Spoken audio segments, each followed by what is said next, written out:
Assalamualaikum warahmatullahi wabarakatuh. Review sistem teknologi di Cirebon. Yang pertama ada kereta Paksi Nagaliman.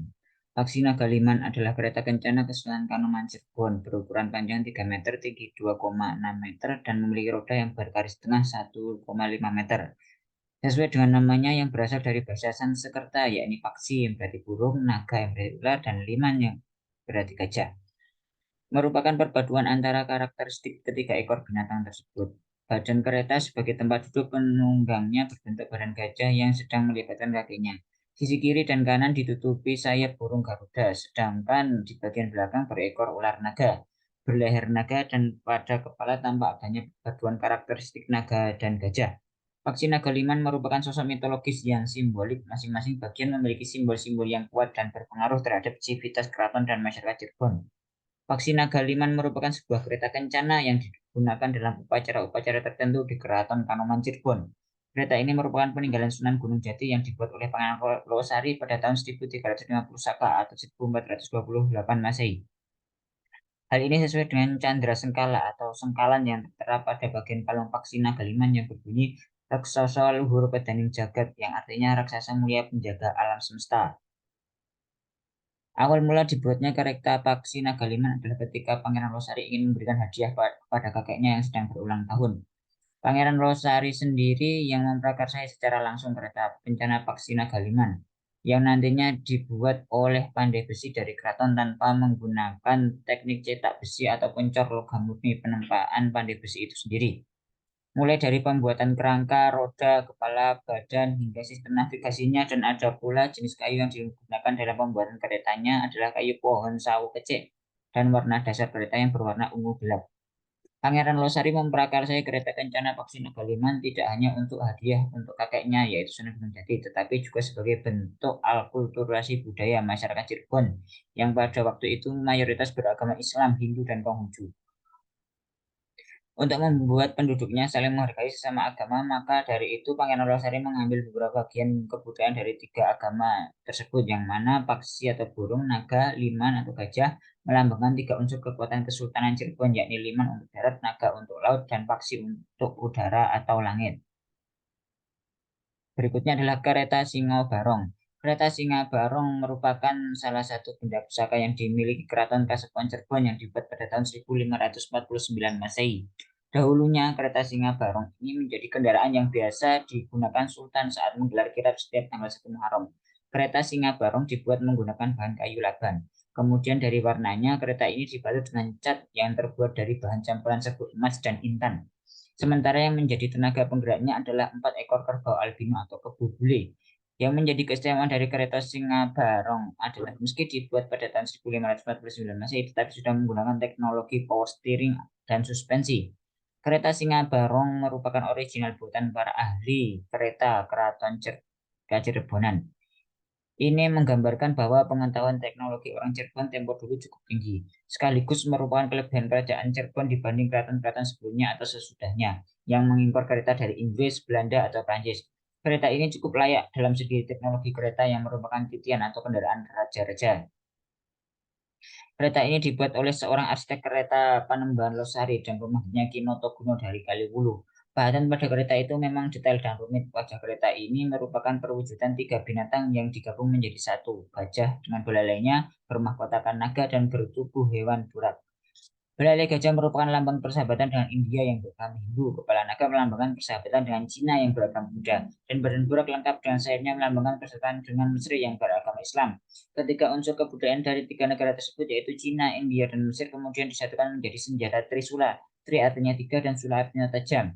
Tetapi tajam yang dimaksud di sini adalah bukan tajamnya senjata, melainkan tajamnya alam pemikiran manusia, yaitu seperti cipta, rasa, dan karsa. Nama Singa Barong merupakan suku kata yang diambil dari bahasa Cirebon, seperti singa yang berarti singarani dan barong yang artinya bareng-bareng atau bersama-sama. Jadi yang memberi nama Singa Barong itu orang-orang bersama-sama atau singarani bareng-bareng, yang artinya yang memberi nama bersama-sama.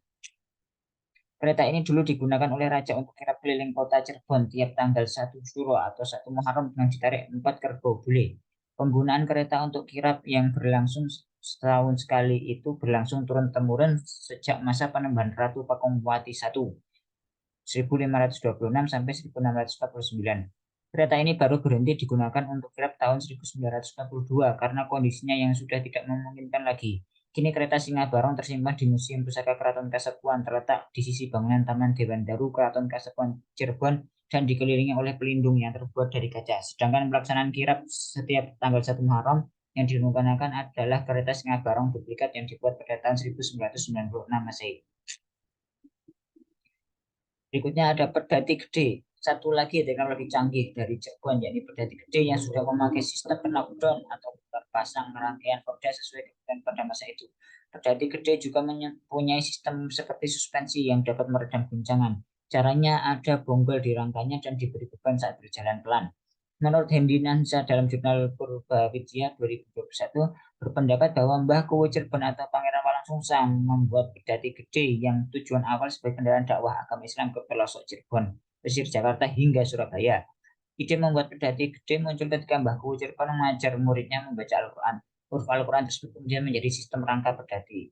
Sediawan 2011. Tidak hanya sebagai alat, pedati gede menjadi strategi akulturasi budaya pada masyarakat yang menganut agama Hindu dan Buddha. Sebagai contoh, pedati gede ditarik menggunakan kerbau, bukan sapi, sebab masyarakat Hindu mengagungkan sapi. Ornamen kilin pada pedati gede melambangkan panjang umur, kemegahan, dan kebijaksanaan khas Buddha. Ada pula motif burung finik atau burung hong dalam kebudayaan Cina ikut menghiasi pedati gede. Di bagian belakang pedati terdapat beduk yang ditabuh untuk mengundang warga. Mereka kemudian berebut naik ke pedati. Itu sebabnya ukuran pedati tergolong besar dan diperkirakan daya angkutnya lebih dari 500 kg, sehingga pernah dipakai sebagai alat angkut material untuk membangun Masjid Agung Sang Cipta Rasa dan Keraton Kasepuhan pada masa pemerintahan Sunan Gunung Jati. Berikutnya Gapura Lawang Bentar. Gapura Lawang Bentar adalah gapura tanpa atap yang terdiri dari dua bagian yang terpisah, yang biasanya berfungsi sebagai gerbang masuk ke suatu komplek bangunan seperti masjid atau keraton. Gapura Lawang Bentar Cirebon memiliki bentuk yang menyerupai candi yang melambangkan pengaruh Hindu, Cina, dan Islam dalam sejarah dan kebudayaan Cirebon. Gapura Lawang Bentar di Cirebon adalah simbol keakraban antara Kesultanan Demak dan Cirebon. Di Cirebon, gapura ini menghiasi gang di Pekarangan dan berkaitan dengan sejarah kerajaan Majapahit dan Demak. Kesultanan Cirebon saat itu sangat dekat dengan Demak dan salah satu bukti akraban ini adalah keberadaan Candi Bentar di Cirebon. Gapura Lawang Bentar Cirebon juga memiliki fungsi sebagai simbol keagamaan dan kebudayaan serta sebagai penanda arah dan batas wilayah.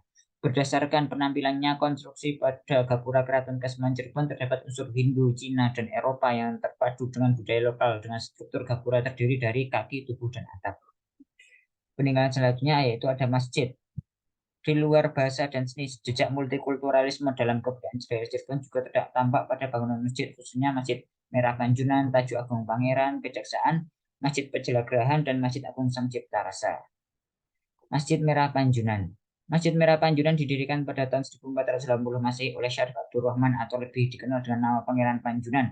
Secara arsitektural tidak hanya kaya akan kebudayaan daerah, akan tetapi kaya akan pengaruh kebudayaan Hindu, Islam, Cina, dan Belanda. Pengaruh Hindu pada Masjid Merah Panjunan tampak kuat pada halaman masjid yang dikelilingi pagar tembok dengan satu atau dua pintu gerbang berbentuk gapura.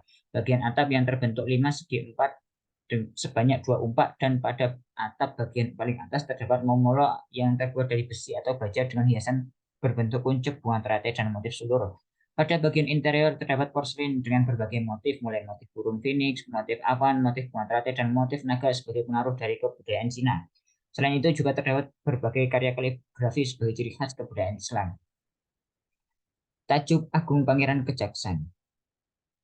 Tajuk Agung Pangeran Kejaksan yang didirikan pada abad ke-15 oleh Syekh Abdul Rahim atau dikenal dengan nama Pangeran Kejaksan memperlihatkan kentalnya keberagaman budaya yang melekat di dalamnya. Secara eksterior, keberagaman budaya tampak pada adanya gapura yang terbangun secara Hindu, serta atap berbentuk limas dengan hiasan mamula atau mustaka pada bagian puncaknya, yang merepresentasikan pengaruh kebudayaan daerah dan pengaruh Islam. Pengaruh Cina terdapat pada bagian interior berupa motif bunga teratai yang terdapat pada lengkungan mihrab serta berbagai porselen yang menghiasi dinding. Tajuk Agung Pangeran Kejaksan, serta lafaz Arab La ilaha illallah Muhammadur Rasulullah pada mihrab yang mempresentasikan pengaruh Islam. Masjid Pejelagerahan. Masjid Pejelagerahan berada di Kelurahan Kasepuhan, Kecamatan Lemah Ungkuk, Kota Cirebon, Jawa Barat. Masjid ini persis di samping komplek Kesultanan Kasepuhan Cirebon. Secara bentuk, masjid ini tak berbeda dengan masjid pada umumnya. Masjid Pejagrahan disebut-sebut sebagai masjid pertama dan tertua di Cirebon, yang dibangun oleh Pangeran Cakrabuana atau Pangeran Walangsungsa pada tahun 1445 dalam catatan Suaka Purbakala. Sementara itu, dalam catatan Babat Cirebon, Masjid Pejagrahan dibangun pada 1452. Ukurannya terbilang tak cukup luas, hanya sekitar 8 kali 6 meter, sedangkan ruang utama masjid sekitar 3 kali 4 meter. Uniknya, pintu menuju ruang utama masjid sangat pendek. Jemaah wajib menundukkan kepala saat memasuki ruang utama masjid. Di ruang utama itu terdapat 4 tiang kekar yang dikenal dengan sebutan Soko Gundul. 4 tiang kekar ini merupakan warisan Wali Songo. Pejagaan berarti jala dan rumah karena pada zaman dulu masjid ini menjadi tempat ibadah dan istirahat nelayan setelah berlayar. Masjid Agung Sang Cipta Rasa. Masjid Agung Sang Cipta Rasa dibangun sekitar tahun 1480 Masehi atau semasa dengan Wali Songo menyebarkan agama Islam di tanah Jawa. Nama masjid ini diambil dari kata sang yang bermakna keagungan cipta, yang berarti dibangun dan rasa yang berarti digunakan. Masjid ini terletak di sisi barat alun-alun di depan Keraton Kasepuhan Cirebon, merupakan salah satu masjid tertua yang ada di Pulau Jawa sebagai peninggalan dari bukti penyebaran agama Islam oleh para wali songo di Pulau Jawa. Bukti fisik bangunan dari segi arsitektur mempunyai nilai simbolis dan historis dari pengaruh Islam di Cirebon. Menurut tradisi, pembangunan masjid ini dikabarkan melibatkan sekitar 500 orang yang didatangkan dari Majapahit, Demak, dan Cirebon sendiri.